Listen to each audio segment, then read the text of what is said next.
The temperature is minus 29 degrees Fahrenheit. The sun set 40 minutes ago. And something is following him. Birch Halverson can hear it, low, deliberate paw falls pressing through crusted snow. 1. Pause. 2. The sound moves just outside the tree line, pacing him, keeping distance. He doesn't turn around. Turning around means stopping. Stopping means dying. His right knee screams with every step. The joint twisted 3 hours ago on an iced-over granite ledge. The snap was sharp, clean, and absolute. He heard it before he felt it. Now he drags the leg in a gait that is less walking and more controlled, falling, forward, always forward, leaving a crooked furrow in the snow behind him. The furrow also leaves blood. Not much. Enough. He has no radio. The fall that broke his knee also shattered the handheld unit against stone. He has no GPS, the battery died on day 2. He has a headlamp burning its last 30 minutes of battery life, a knife, a lighter with maybe 40 strikes left, and a pack that holds wet clothes, a half-eaten protein bar, and a sleeping bag rated to 15 degrees, 15 above zero. Not 15 below. He has been in the Superior National Forest for 5 days. He was supposed to be home 4 days ago. The thing behind him exhales, a low, nasal huff that carries in the frozen air like a warning shot. Birch Halverson has spent 30 years in the wilderness of northern Minnesota. He has tracked wolves in this exact forest. He knows their behavior, their body language, their hierarchy, their patience. He also knows they are not attacking him. Not yet. They are waiting to see if he falls. In the dead of winter, the smallest mistake is a death sentence. This is ice survivors. The Superior National Forest covers more than 3 million acres of boreal wilderness in the northeastern corner of Minnesota. In February, when temperatures plunge to 30 below and the days shrink to barely 9 hours of usable light, it becomes one of the most hostile environments on the North American continent. Trails disappear under 4 feet of snow. Rivers and lakes freeze solid, then crack without warning. Winds off the Canadian border cut through any layer of clothing like glass. Every year, experienced outdoorsmen enter this wilderness and do not come back the way they went in. Birch Halverson was not supposed to be one of them. He was 53 years old, the grandson of Norwegian immigrants who had settled the Iron Range in the 1920s and raised their children with the understanding that cold was not something to fear, it was something to respect. Birch had been camping in this forest since he was 8 years old. He was a certified wilderness first responder. He had taught bushcraft workshops across 3 states. He had survived a blizzard in the Boundary Waters at 19, a tent fire in the Quetico at 31, and a partial river crossing disaster in Manitoba at 45. He was, by every reasonable measure, exactly the kind of man who should survive something like this. And he almost didn't. This is the story of 6 days in February in the Superior National Forest, 6 days of cold, blood, pain, and the slow, grinding machinery of the will to live grinding against a body that was shutting down piece by piece. This is the story of Birch Halverson.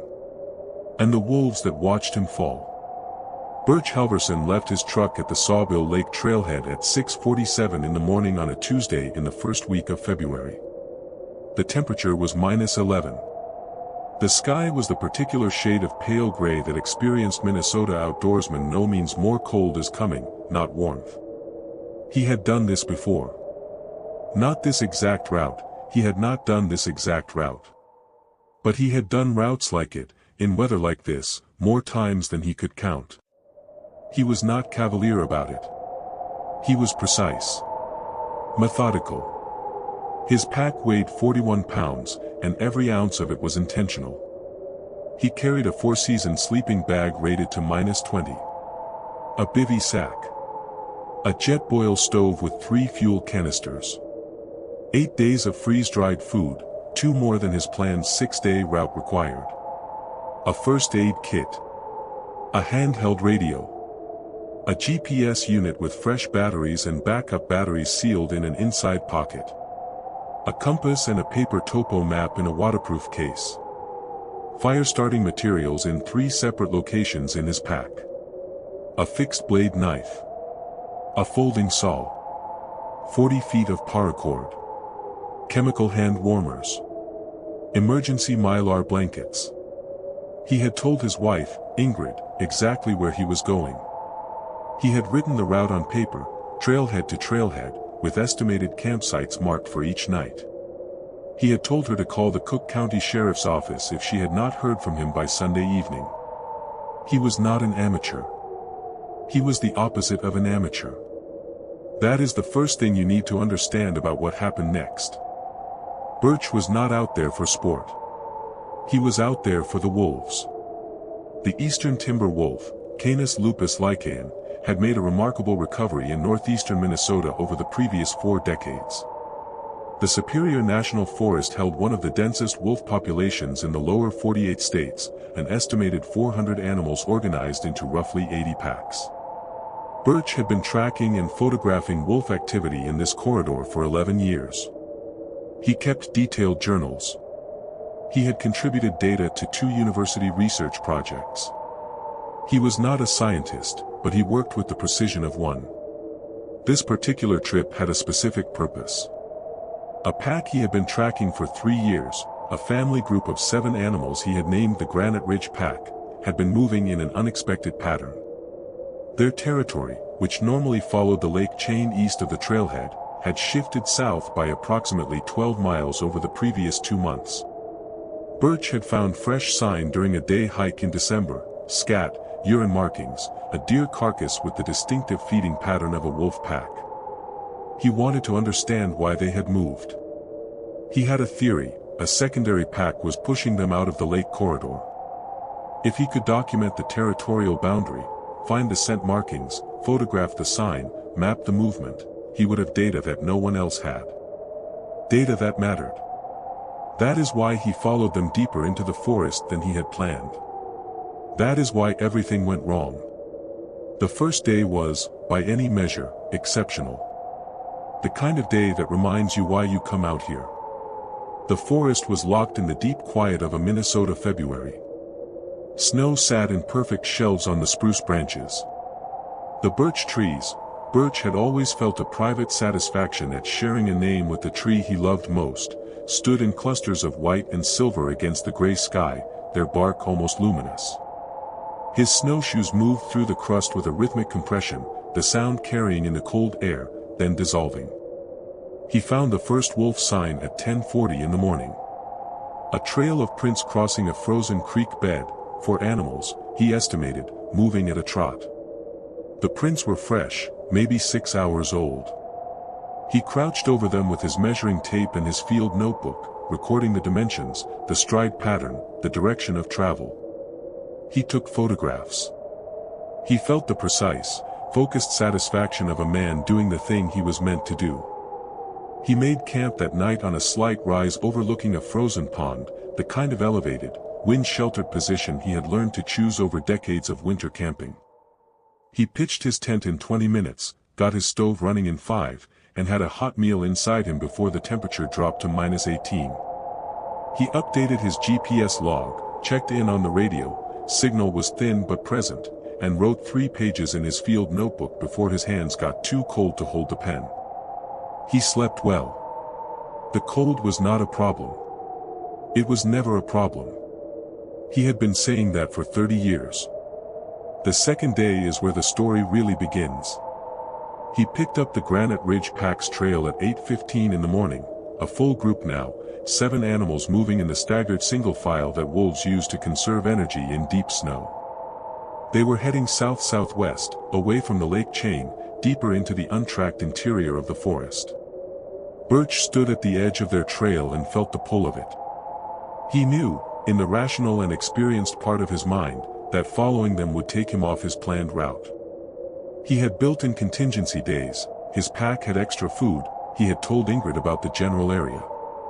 He calculated, if he followed the trail for no more than 4 hours, then turned back, he would still make his planned campsite by nightfall with margin to spare. 4 hours. That was the limit he set himself. He followed them for 7. Birch grew up in this forest. Northern Minnesota cold is in his bones, inherited from Norwegian immigrants who built their lives on the Iron Range. Where you're watching from right now, is it cold? Drop your city in the comments. Because this story feels different depending on what's outside your window. The wolves led him somewhere the map didn't show. And then the map stopped matching entirely, asterisk asterisk. It is not vanity that kills experienced outdoorsmen. It is competence misapplied. Birch Halverson knew this forest in the way that a person knows a language, fluently, instinctively, below the level of conscious thought. He knew how to read the terrain, how to find water under ice, how to judge snow stability by its color and texture, how to navigate by tree moss and star position if the instruments failed. This knowledge was real. It had kept him alive across 30 years of backcountry travel. But knowledge of a forest is not knowledge of every corner of that forest. And the part of the Superior National Forest that the Granite Ridge Pack led him into on the second day was a part he had never entered. The wolf trail moved through dense spruce thickets where the canopy was so thick that almost no snow penetrated. The ground beneath was a mat of frozen needles and compressed duff. Then across a long, open meadow where the wind had scoured the snow into hard ridges that his snowshoes skated across unpredictably. Then down a long slope toward a river valley he did not recognize. He checked his GPS at noon. He was 6.2 miles from his planned route.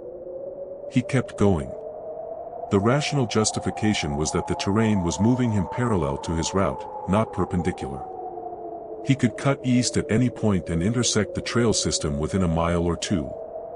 He had done exactly this kind of off-route navigation dozens of times. His GPS showed him exactly where he was. He was not lost. He was just further than planned. The GPS died at 2:17 in the afternoon. Not the main battery, that was at 62%. The backup batteries, which he had sealed in his inside pocket to protect them from the cold, had somehow gotten wet. A water bottle cap had loosened.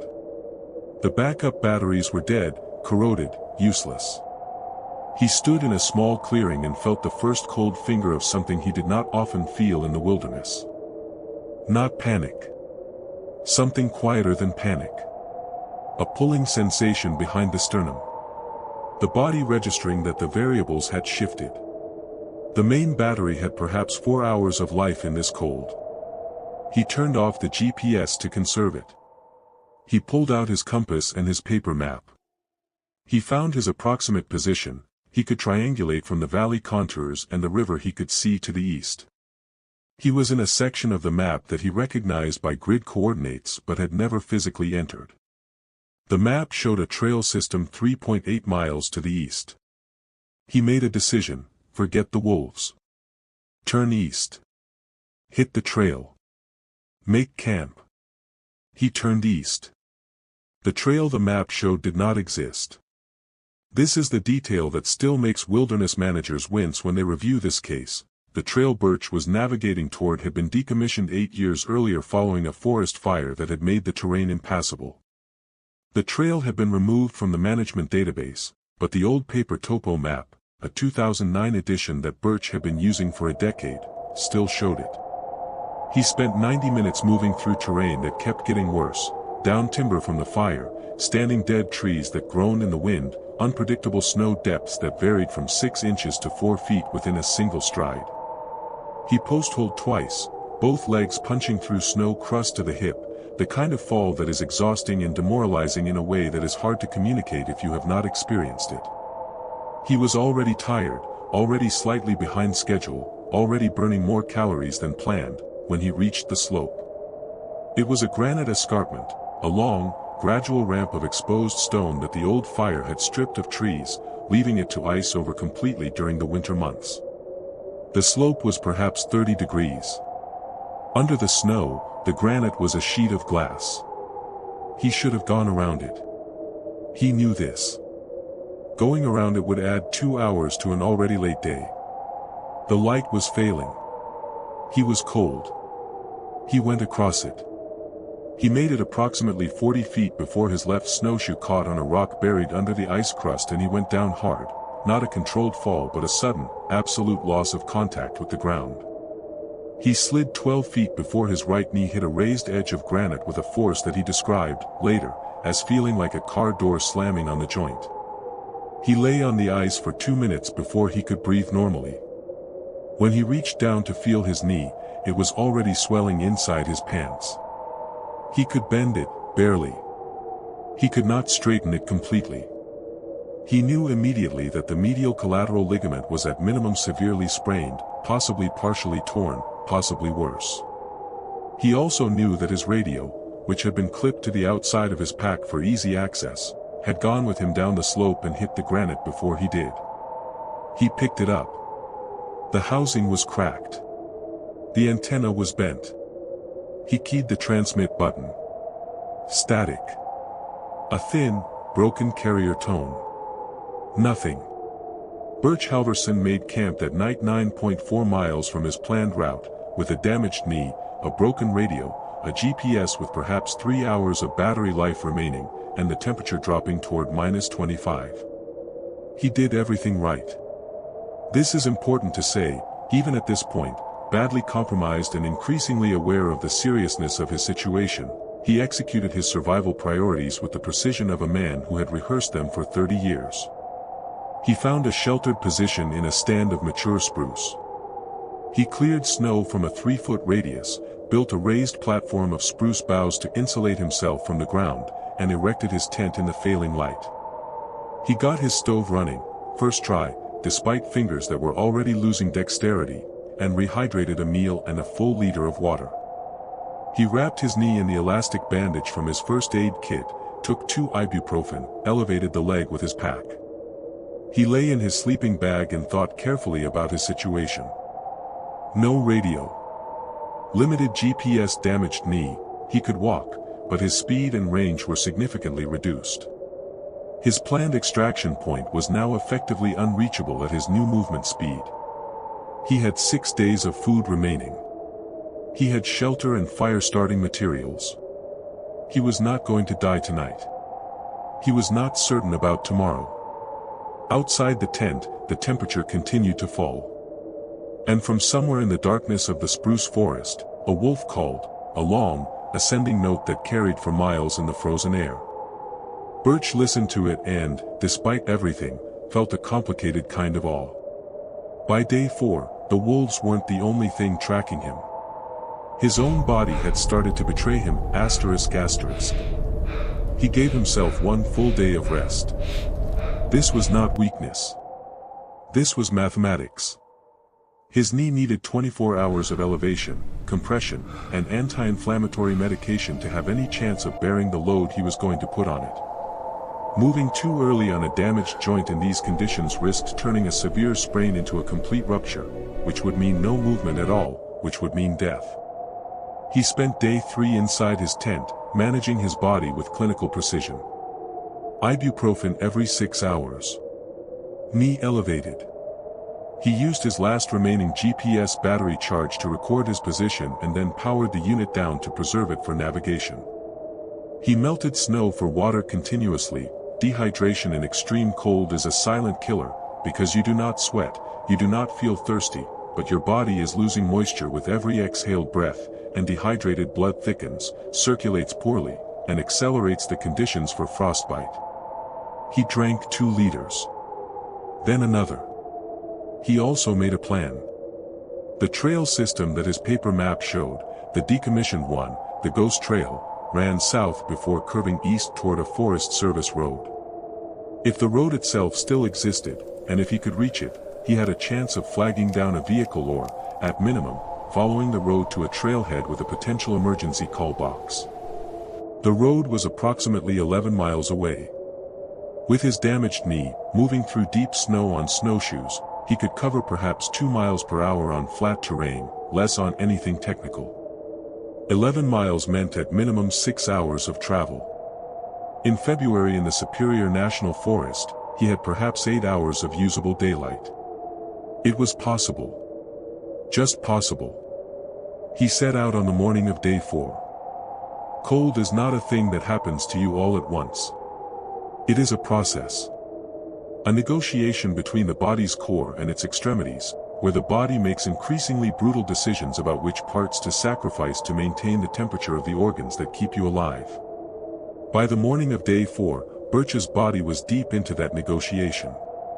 His feet were still warm, he was meticulous about his boot liners, changing his sock liners at every rest stop, never letting moisture accumulate. But his hands were a problem. The temperature the previous night had dropped to -29, and despite his liner gloves and shell mittens, he had woken twice to the specific pins and needles burning. That means the body is pulling circulation back from the fingers. He rewarmed them against his abdomen both times. They came back. But they took longer to come back the second time. His knee, which had felt marginally better after the rest day, swelled further overnight. It was now visibly larger than the other knee. He could see it when he removed his pants layer to check the joint. The skin over the MCL insertion point was purple-black. Not frostbite, deep bruising. But it pulsed with a grinding ache that ibuprofen barely touched. He strapped on his snowshoes and started south. What Birch did not know, could not know, was that Ingrid had called the Cook County Sheriff's Office on Sunday evening exactly as planned. A search operation had been initiated on Monday morning. 3 teams of 2 searchers each had entered the forest at different trailheads, following his planned route. They found his first 3 campsites in sequence. They found where he had left the trail on day 2, the snowshoe tracks heading southwest, following the Wolf Trail, were still visible in the sheltered sections. They followed the tracks for 2 miles before a windstorm on Sunday night had erased them completely. A search helicopter made 2 passes on Monday afternoon over the area where his tracks had disappeared. Birch heard it, a distant throb in the sky to the northeast. He was in a dense spruce corridor at the time, moving south with his head down, and by the time he had pushed through to an opening, the sound was gone. He stopped in the clearing and looked at the empty sky. He pulled his orange emergency whistle from his chest pocket and blew it, 3 short blasts, the international distress signal, into the silence. The sound dissolved immediately in the frozen air. No one heard it. He kept moving. "We need to hear from you right now." Birch is moving with a damaged knee, no radio, limited daylight, and temperatures at -28 degrees. He has 2 options: stay in place and build a signal fire, burning his emergency supplies, hoping the search teams find him, or keep moving south toward the Forest Service road, pushing his injured knee to its limit. What would you do? Drop your answer in the comments. Stay or move. And tell us why. He saw them at 2:40 in the afternoon. He had stopped to rest his knee, 10 minutes every hour, weight off the joint, elevation if possible, and he was sitting on a downed log, eating half a protein bar with hands that were shaking more from exhaustion than cold, when he saw the movement at the edge of the tree line. 1 wolf. Then 2. Then 4. They sat at perhaps 80 yards, in the shadow of the spruce trees, watching him with the absolute, unhurried patience that is one of the most unnerving things in nature to witness. They were not threatening him. They were not approaching. They were simply there, present, attending. Birch knew wolf behavior well enough to know what this was. He was a compromised animal, moving slowly, leaving a scent trail, and possibly, he realized with a cold lurch of clarity, leaving a blood trail. His knee had bled internally, and at some point during the day it had begun to leak externally, a small but persistent seep through a laceration he had not noticed until he checked his snowshoe bindings and found a dark stain on the inner leg of his pants. He was not in immediate danger. Wolf attacks on adult humans in North America are extraordinarily rare. Documented attacks in the lower 48 states in the modern era number in the single digits, and fatal attacks are nearly non-existent. Birch knew this. He also knew that he was compromised in ways he had never been compromised before, and that the wolves could see things about his condition that he could not see himself. He stood up, waved his poles in the air, and shouted, a sharp, authoritative sound that broke the forest silence like a stone through glass. The wolves faded back into the tree line without a sound. He strapped on his snowshoes and kept moving. But he watched the tree lean for the rest of the afternoon. Day 5. He cannot feel 3 fingers on his left hand. The Forest Service road is 2 miles away. And the temperature is dropping again. There is a moment in extreme cold survival situations, documented consistently across case studies, survivor accounts, and wilderness medicine literature, when the body presents its bill. For Birch Halverson, that moment came on the morning of day 5. He had made camp the previous night approximately 2 miles from the Forest Service road, close enough that he could see, on his paper map, the thin line that represented his extraction point. He had been so focused on reaching it that he had pushed through the last hour of usable daylight and pitched his tent in the dark, a mistake he had not made in years. He had also, in his exhaustion, made a second mistake: he had not checked his hands before sleeping. When he woke at 5:40 in the morning, the tip of his left index finger was white. Not pale, white, the specific colorless white of tissue that has lost circulation entirely. The finger was also numb. Not the pins and needles numbness of temporary cold exposure. The deep, dense numbness of early frostbite. He forced himself to think clearly. He knew the protocol. Do not rub the affected tissue, rubbing ice crystals through cells ruptures them. Do not apply direct heat. Rewarm slowly, using body heat. He put his left hand against his abdomen, inside his base layer, pressing the white finger against the warmth of his skin. He kept it there for 30 minutes, lying in his sleeping bag, monitoring. The finger came back. Slowly, agonizingly.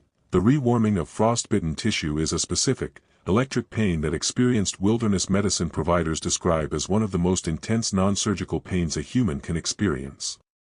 But it came back. The color returned. The sensation, mostly, returned. The tip of the finger would blister within 24 hours. He knew this. He did not let himself think about what it meant for the long term. He got up, boiled water, ate, and began the last 2 miles. 2 miles is nothing. In any normal context, 2 miles is a 20-minute walk. A warm-up. The distance from one end of a shopping mall to the other and back. In the Superior National Forest on the 5th day of February, with minus 28 degrees of air temperature, a knee that had been damaged for 3 days and was now grinding with every step, and a body that had been burning through its reserves for 96 hours, 2 miles is a different kind of distance entirely. It is a distance that has to be divided into units the mind can manage. Not 2 miles. Not even 1 mile. 50 yards. That spruce tree ahead. Make it to that spruce tree. Now the next one. He had approximately 5 hours of daylight. He was moving at perhaps 1 mile per hour on the packed snow terrain, faster than the previous days but still brutally slow by any normal standard. He would make the road by early afternoon if nothing went wrong. He did not let himself think about what if something went wrong. At 10:20 in the morning, his right snowshoe binding broke. The front bail, the metal bar that holds the toe of the boot into the snowshoe frame, snapped. It was old equipment, well maintained but old, and the repeated cold cycling over 5 days had made the metal brittle. He heard the snap and felt his right foot punch immediately through the snow crust to mid-thigh. He spent 45 minutes on his back in the snow, using his multi-tool and a length of paracord, performing a field repair that he was not certain would hold. His hands, even in gloves, lost feeling twice during the process. He had to stop, press them against his body, rewarm them, continue. The repair held. Barely. He kept moving. But the 45 minutes cost him. And the sky, which had been clear and brutal and cold since morning, was beginning to change. It came from the northwest. Not a blizzard, not the full whiteout conditions that the region was capable of producing in February, but a hard, sustained wind-driven snow that cut visibility to approximately 100 yards and drove the wind chill to minus 53 degrees Fahrenheit. Wind chill is a measure of how fast exposed skin loses heat. At minus 53, exposed skin freezes in under 2 minutes. Birch had his balaclava and goggles on within 30 seconds of feeling the first gust, but 2 minutes later he realized that his goggles had fogged and then frozen. The lens was a white sheet of ice. He was effectively blind. He stopped. He stood in the wind with his back to it, braced against a spruce tree, and forced himself to think through the problem. He had his compass. He knew the road was due east. If he kept the wind on his left shoulder, the storm was coming from the northwest. He was moving east. He could not see the road until he was standing on it. He almost walked past it. The Forest Service road was buried under 3 feet of snow. There were no tire tracks, no markers visible. It was only the slight linear depression in the snowfield and the gap in the tree line that told him he had found it. He stood on the road and tried to feel something. Relief. Triumph. He felt, mostly, very cold and very tired. He had to make another decision. The storm made travel on the road impossible. Even if a vehicle had been using the road, which, in these conditions, in February, in this section of the forest, was essentially zero probability, he could not have seen headlights until they were on top of him. He made camp in the tree line beside the road. He built the best camp he had made in 5 days, methodical, precise, every step executed with the deliberateness of a man who knew that sloppiness at this stage cost lives. He was operating on perhaps 40% of his normal cognitive capacity. He knew this, because he had studied the cognitive effects of hypothermia and sleep deprivation and caloric deficit, and he recognized the signature, thoughts coming slowly, connections taking longer to form, the constant temptation to simplify decisions that needed to remain complex. He fought it. He made himself check every step twice. He had 2 days of food remaining. His lighter was down to its last reliable strikes. His knee was so swollen that he could not bend it beyond 30 degrees. He lay in his sleeping bag and thought about Ingrid. About their daughter, Maya, who was 26 and living in Duluth and who called him every Sunday. About the cabin they had built together on the shore of a small lake in Cook County, the one with the sauna that Ingrid had insisted on, the one that Birch had teased her about and then used every single day during the winter months for 22 years. He thought, I would like to be in that sauna right now. He thought, I am going to be in that sauna. I am going to get up tomorrow morning and I am going to walk down this road and someone is going to find me. Or I am going to find them. He slept. He was up before first light. 5:15 in the morning. The storm had passed. The temperature was -31. The sky was perfectly clear and blazing with stars in the way that only a Minnesota February sky can blaze, the Milky Way a visible smear across the black, Orion low on the horizon, the cold making every point of light precise and hard. He had made a decision during the night, half awake and half dreaming. He was not going to wait. He was going to walk the road. He could not see the road clearly in the pre-dawn dark. He followed it by feel, by the linear depression in the snow, by the gap in the canopy overhead where the stars showed through. He used his headlamp on its lowest setting to conserve the dying battery. He had been walking for 40 minutes when he saw the headlights. He almost did not believe them. For 3 or 4 seconds he stood absolutely still, watching the 2 points of light moving through the trees, telling himself they were real, that he was not hallucinating, that this was actually happening. Then he pulled out his orange emergency whistle and blew it continuously, not 3 blasts, not a pattern, just a sustained, screaming note, and he stepped into the middle of the road and waved his poles above his head. The vehicle stopped. It was a Minnesota DNR Ranger truck, running the road at dawn to assess storm damage. The ranger, a 28-year-old woman named Carla Thiessen who had been with the department for 4 years, later said that she had almost not seen him. He was so covered in frost and snow that he blended with the tree line. She got out of her truck and walked toward him. He was standing in the road and he was not moving. She said, "Sir, are you okay?" He said, "I have been better." She got him into the truck and turned the heat up full. His core temperature, measured at the hospital in Grand Marais 40 minutes later, was 94.2 degrees Fahrenheit, clinical hypothermia, but mild, the kind that recovers with external warmth and time. His left index finger would lose its tip to frostbite, a partial amputation at the first joint, a small price, a price he accepted without hesitation. His knee required surgery, a partial MCL tear and a fractured tibial plateau from the fall on the granite slope. He spent 8 days in the hospital. On day 9, Ingrid drove him home. He went directly to the sauna. Hashtag what Birch Halverson learned, and what we all should know. Birch Halverson has spoken publicly about his 6 days in the Superior National Forest on several occasions. He is not given to drama. He is a precise, methodical man, and he speaks about what happened to him with the same precision he brings to his field notes. He says, "I did most things right. And I still almost died." That's the part people need to hear.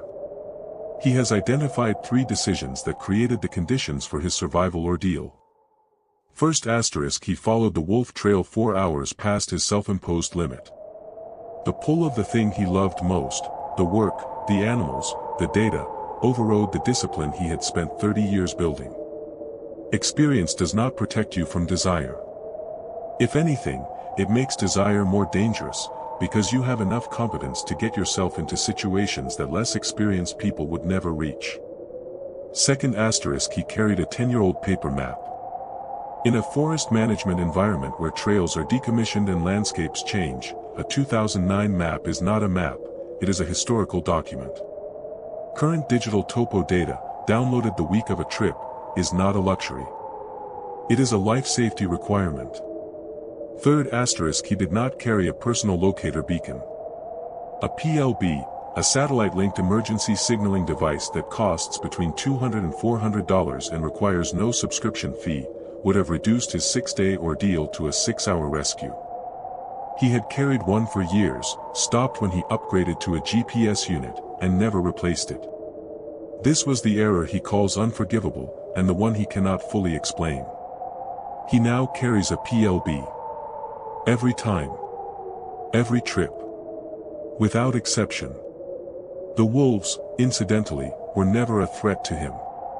They were doing what wolves do, tracking an injured animal, assessing, waiting. When he was rescued, he was still being followed.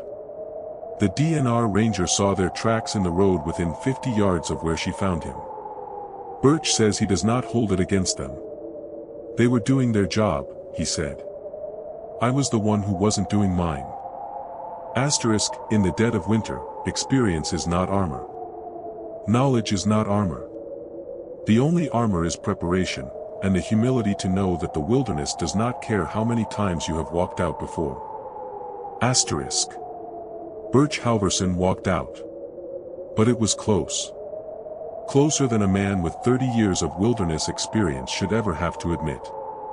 The Superior National Forest is still out there. The Granite Ridge Pack is still moving through it, shifting territory, leaving sign for anyone patient enough to follow. Birch Halverson is not following them this winter. Next season, maybe. With a current map.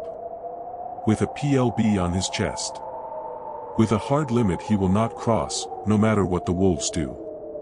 If this story hit you, if you learned something, if it made you think about your own kit, your own limits, your own wilderness decisions, share it with someone who spends time outdoors. It might matter more than you know. And subscribe to Ice Survivors. Because next week, we have another story. Another survivor. Another winter that tried to keep someone, ***. Stay warm. Stay humble. Stay alive, ***.